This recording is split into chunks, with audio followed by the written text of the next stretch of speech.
So number 5 of the 5 most important personal financial subjects in a nutshell is estate planning.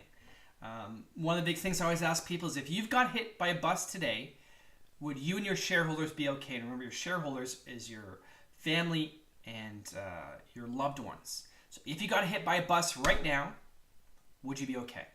So one of the main things you want to make sure is, would your family be able to pay off all their debts? Would they be able to survive? A lot of people are like, look, I got to pay off my family's house. Great. How are they going to pay for things? If you're 2 income spouses, or one was at home and now you've got to be the person at home, how are you going to take care of your kids if you're not making any income? You've got to think all this through. You've got to take care of your family, but also one of the best things which people always don't remember and have to make sure they're clear on is, what if you're disabled? What if you live? What if you're incapacitated? What if you can't work, but you're still going to live with great marvels in medical technology for 10, 20, 30 years? How are you going to be okay? Also, with power of attorneys, who are you going to trust with if you can't make a decision for your health and your finances? Now, a lot of people are saying, well, I love my sister. I love my brother. This kid's the best. No, you've got to understand, you've got to pick the best person for this. It's a huge responsibility. Not just who you like, are they the most qualified? Who's going to look after your kids? And for you students out there, if you've got a car too, you've got to do these things, especially if you have split parents.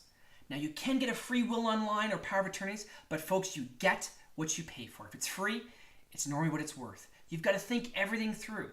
If you do choose to go this route, great, it's better than nothing, but have a lawyer review this.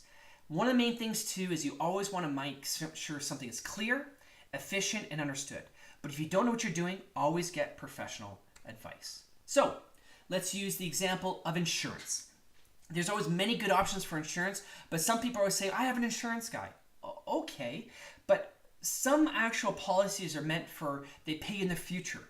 Some you can actually use where you put in $1 and you get $5 out tax-free. One of the main things that we use this for is for living plans. So you can actually use it while you're living, not just when you're dead. I use this for many of my consulting practices and for business people. It's one of the most powerful things that are still allowed is proper insurance investing for estates. Now, why do I say this and all these other 5 rules? I do them myself. I do them myself with my family. And this is the main thing too. If you're going to have someone sell you, advise you, say, can I see yours? What are you doing? And one of the main things too is always remember to make sure you ask, how is this tax efficient? And how am I dealing with my debt? And is there any investment? Those are why it's number 1, 2, and 3. And that's by using your best advisors and mentors, but also making sure it's all for your family, living and dying. So make sure it's creditor proof, protected, you understand what you're doing, and folks, make sure you use these 5 essential tips on how to build your wealth portfolio, how to make better investment decisions, all in a quick nutshell. Thanks a lot, and I hope you enjoy the rest of this tutorial.